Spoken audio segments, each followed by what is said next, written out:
The Magic Show is brought to you by StarCityGames.com, and check this out. On October 16th, the StarCityGames.com Open Series hits Nashville for the first time ever, and this event is going to be huge. We're talking hundreds of players, over $10,000 in cash prizes, at least 8 players qualifying for the 2010 StarCityGames.com Invitational, live coverage on the StarCityGames.com website, tons of side events, and as much Magic the Gathering as we can pack into one weekend. So make plans to join StarCityGames.com in Nashville, and we'll see you there. I'm Conley Woods, and you're watching The Magic Show.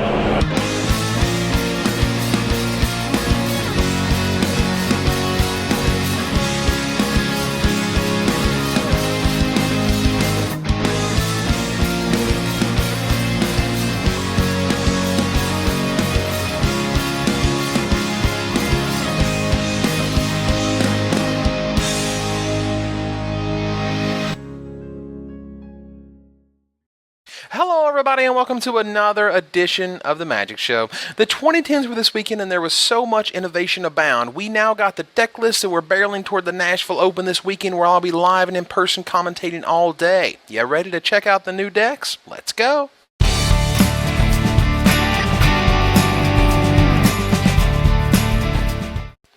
So last week, the 2010s happened and were a huge success. Players all around the US and Canada battled for the title of state and provincial champion. But I think the real winners here were the creative deck building we got to see. Who were the winners and Scars of Mirrodin? Let's take a look at some deck lists. First up is probably my favorite deck of all, Metal Red. How cool is this deck? What a crazy direction to go. This gives you the Goblin trifecta of Bushwhacker, Chieftain, Guide, and a new breakout, Spike Shot Elder. Old Spike Shot here saw a ton of play in a variety of red decks as players have finally woken up to the fact that an activated direct damage ability is pretty ridiculous with almost any kind of pump effect.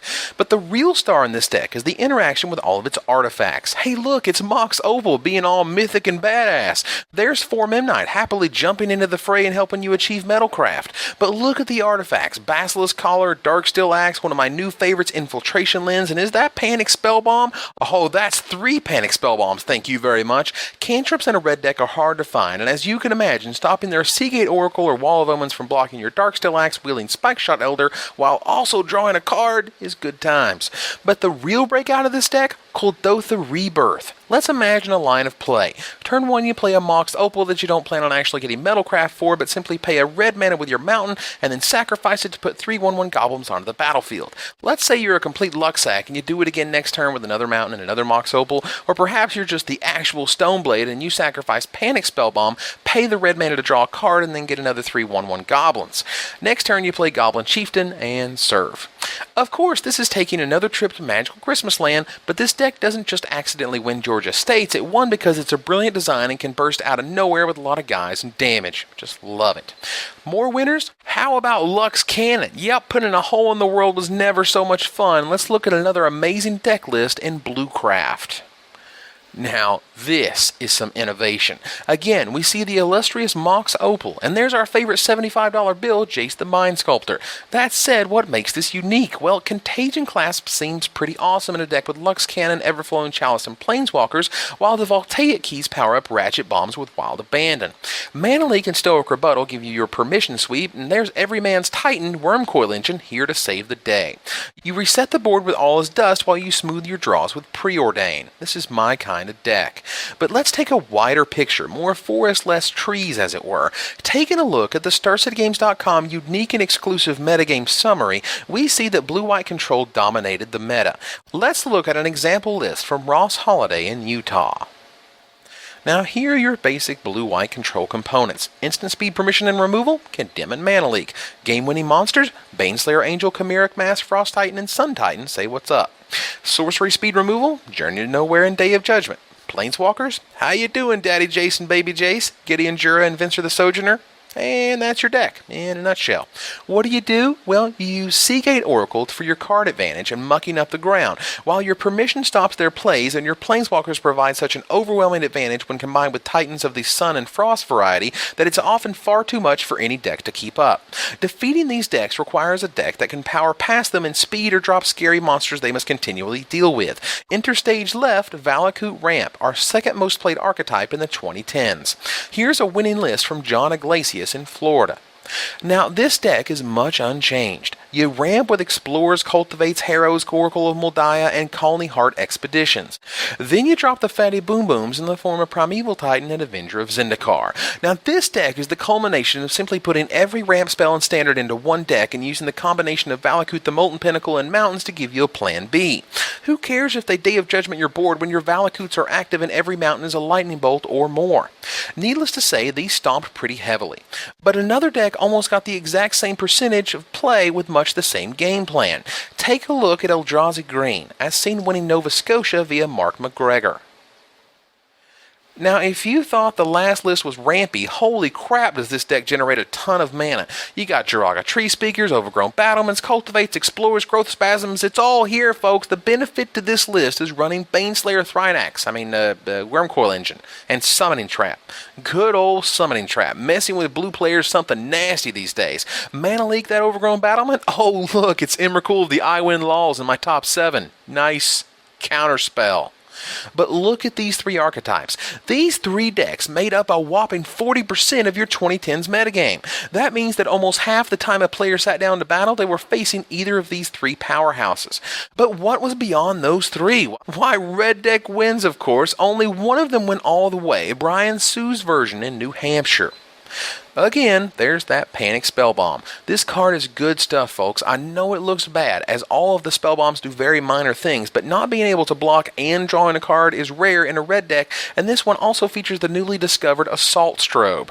Oh yeah, so how about some monster double striking on your Kiln Fiend? Oh hey, that's a 4-2 double striker with a single spell. You got a Lightning Bolt and they got no blockers? Take 17.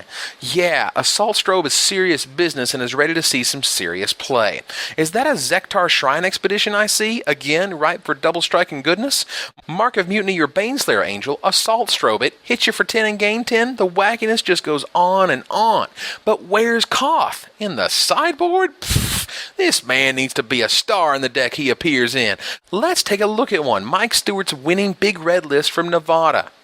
Oh, hell yeah! Now this is an exciting archetype. We've got Wormcoil Engines, Iron Mirrors, Everflowing Chalices, Flame Slashes, Inferno Titans. The goodies are all here, folks. Now a few combos for this one include the whopping 4 of Cunning Spark Mage with your 2 of Basilisk Collars holding down the fort for old Koth. Now Koth, of course, powers out Molten Tail Masticores that will happily throw your chump-blocking Iron Mirrors from the graveyard to the face of the nearest opponent. Flame Slash is the perfect answer to Wall of Omens and Overgrown Battlement, though a 4/4 Mountain bashing in from Koth is pretty good too. In the sideboard, we see the Eldrazi Green and Valakut Ramp hating Tunnel Ignis, a card I suggest all players of Mountains get their playset of soon. Contagion Clasp works amazingly well with this deck, but is in the sideboard as it sometimes blanks, particularly against slow control decks. Speaking of, let's show you one of the many Jace the Mind Sculptor decks. First up, good old American red, white, blue control that won Colorado from Michael Swain. This deck, as originally seen in Patrick Chapin's premium article the Friday before, he's designed another winner. This is a fantastic control deck. It has all sorts of angles, and let's take a look. Early game, you're holding the ground with a full complement of Seagate Oracles, messing with their mana thanks to Spreading Seas, countering spells with Mana Leak, smoothing draws with Preordain, and stopping quick onslaughts with Ratchet Bomb or Pyroclasm. Mid-game, you're countering spells with Stoic Rebuttal, playing Jace the Mind Sculptor and Venser the Sojourner. Late game, you take their permanents with Volition Reigns, overwhelm with Planeswalker Advantage, or beat them to death with Frost Titan or Celestial Colonnade. It all gels together with scary efficiency, and if you haven't played with or against this powerhouse, I'd give it a shot. The last archetype we're going over this week is Jeremiah Edwards' first place deck from Idaho, Core Weenie. This deck, again debuting in Patrick Chapin's article a few weeks ago, is crazy sexy and something to be aware of. Sometimes you get the double Glenhawk Ornithopter quest for the Holy Relic Nut Draw and just get there. Other times you eke out your card advantage with other equipment like Basilisk Collar and Sword of Body and Mind. A straightforward strategy, but definitely fun and destroys a control deck before they even have time to stabilize with Day of Judgment and scary Planeswalkers. So who are the winners and losers in this metagame? Let's take a look at some stats via the SCG exclusive complete card breakdown. Question: what was the most played card for the 2010s? Answer: Tectonic Edge. This guy deals with all the troublesome manlands and is a required stopgap from them taking over the metagame. Question: what was the most played non-land card of the 2010s? Answer, also known as the Truth, Jace the Mind Sculptor is in the running for one of the best cards ever printed ever, and his light has never shone so brightly. He's in every format, and he's taken over this standard metagame. If your deck doesn't have the tools, you better get them. Question, number 1 sideboarded card. Ready? Why, it's Obstinate Baloth, of course. That wacky Jund killer has stuck around to make sure red deck wins suffers just as mightily. If there's one creature a burn spell wielding player doesn't want to see, it's this one. Question, true or false? Vengevine is in the top 50 cards played in the 2010s. Answer, false. Vengevine wasn't used nearly as much as one would expect, falling all the way to 78th place behind Molten Tail Masticore, a card I feel is a bit scarier and more interesting. That said, I don't think this rank will last. Vengevine is too good and abusable for him to stay ignored very long. Question, true or false? Elves is a real deck again. Answer, Brian Boss would like to welcome you to his winning list from Missouri. Oh yeah, that is a playset of Missouri Renegade leaders winning the tournament, and yes, that is Nissa Ravane finally seeing more play. Oh, hi Genesis Wave, you seem to be amazing in this deck, and I bet you work like a charm. Have you ever turned over multiple Planeswalkers with this card? Yeah, just wait until you do. It's like a gold bar dipped in ice cream and sprinkled with dollar bills. Oh yeah, good times really doesn't describe it, now does it? So that's it for this week, folks. This weekend I'll be live and broadcasting from the StarCityGames.com Nashville Open courtesy of Good Games Live, so feel free to swing by and say hello. Until next time, Magic players, this is Evan Irwin, tapping the cards so you don't have to.